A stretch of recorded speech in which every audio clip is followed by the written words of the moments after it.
Bryony Page said, "The Olympics are so close, I can't give up now. I just don't know how to keep going." And then went on to win silver in Rio 2016, bronze in Tokyo 2020/2021, and then most recently won gold at the Paris Olympic Games, making her one of the most successful trampolinists ever.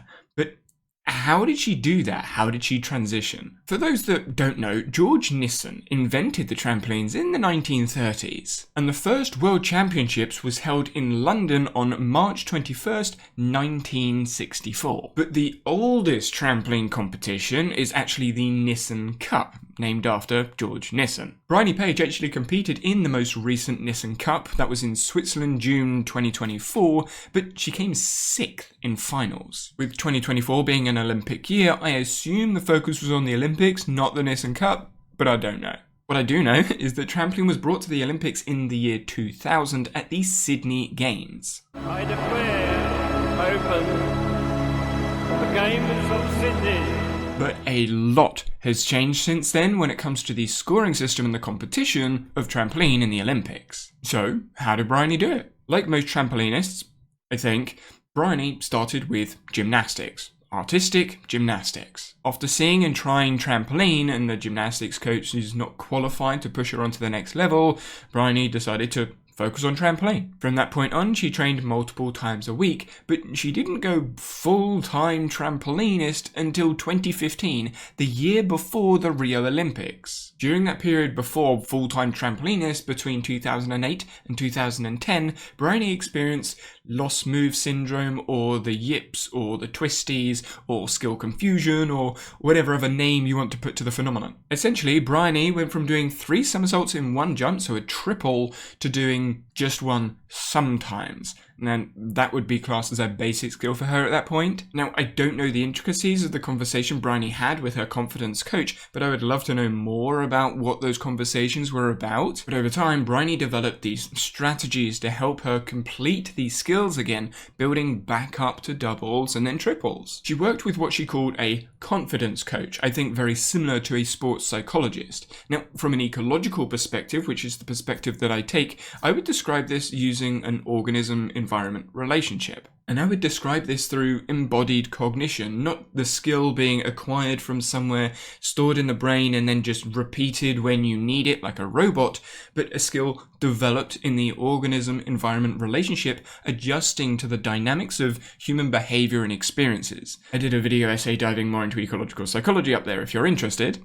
But Bryony mentions various possible causes of LMS and discusses the same one quite a few times, which is what someone has said. And I think this emphasizes the importance of what we say as coaches, but also what the participants say to other participants. I've said this before, but I think meanings are in people, not words. So I think clear communication about the meaning behind the communication is important, not just relying on the word to say it all. In this specific case, non-linear, non-obvious causality. What the boy said didn't cause Bryony's LMS, but could have contributed. The confidence coach or sports psychologist working with other potential causes as well. Non-linear, non-obvious causality. And as Bryony explains, it's not like that. It was like I'd get stuff back and then I'd lose them again and get back, lose some things and get back. Eventually it was 2 steps forward, 1 step back all of the time.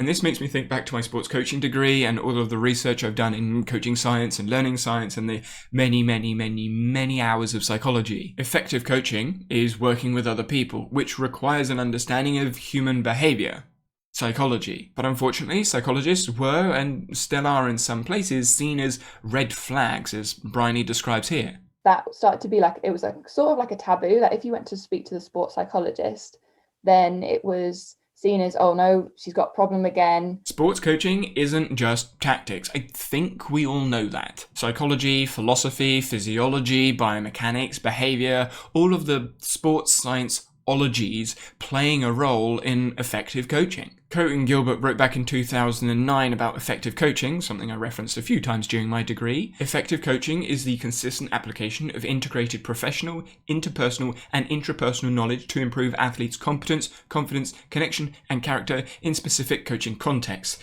Yes, I spent some time memorizing that when I was in my undergrad. But the person, the athlete, the gymnast, the participant still needs to want to do it, as she said.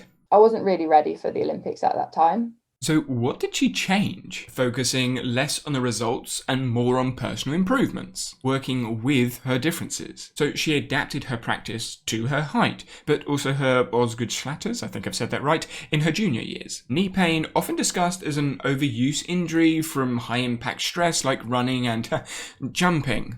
Trampoline, jumping, I wonder. But also more likely in growing individuals, and Bryony was certainly growing at that point. And then extending on from the personal improvements, she said, if I miss out by 0.001, it doesn't matter because I know I've done everything.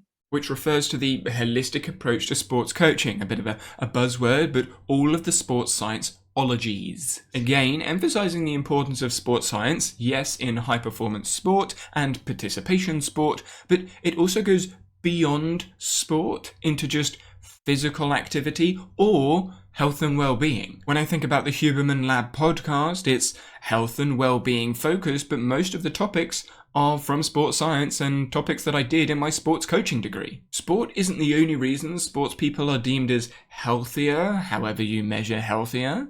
When we consider philosophy, Bryony said, and this is where like the controllables came in a lot. And it was like, well, I can't control this, but I can control how I feel. Can't control this, but actually I can control it in this way. And if I know I've done my best at controlling it, if something happens here, then I shouldn't feel guilty, or I can't feel like this because I've done the best. And that goes beyond sports performance, and I would say that's human behaviour, which obviously relates to every human. But on the lead up to Rio 2016, she mentions, but I don't think it's ever felt like a job until it became a point where relying on results to be able to get funding.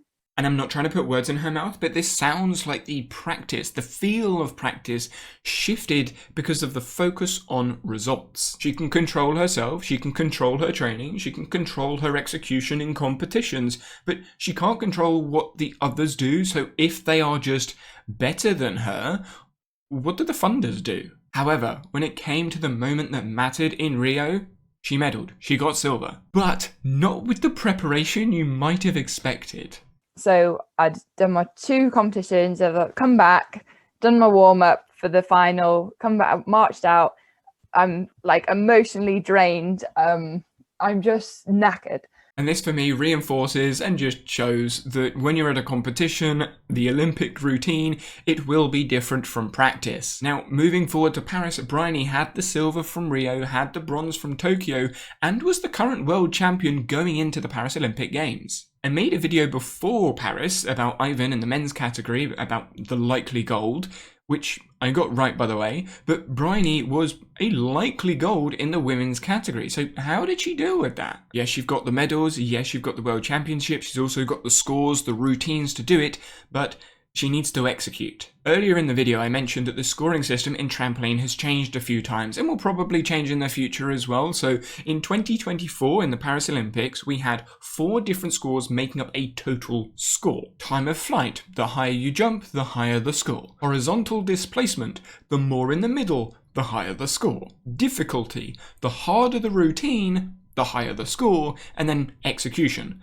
the nicer it looks according to the judges, the higher the score. But because there are 4 different scores, there are lots of different tactics about routine construction. So the order at which you put the skills together, and also what routine you actually do. A harder routine with lower execution might actually result in a lower total score. In the same way, a higher routine with lower horizontal displacement might result in a lower score, or vice versa. And each of those metrics will affect the other. So there is a balance to play with what routine you pick and what order you do your skills in the routine to make it comfortable for you to pick up enough scores to get a really good score for the routine. And if we take a look at Bryony's medalled routines, we've got 56.04 in Rio for silver, 55.735 for the bronze in Tokyo, and then gold she got 56.48, and that was Paris. So those scores are really close. I heard in commentary that they were saying, oh, that's a really close score, but the difference was more than a mark.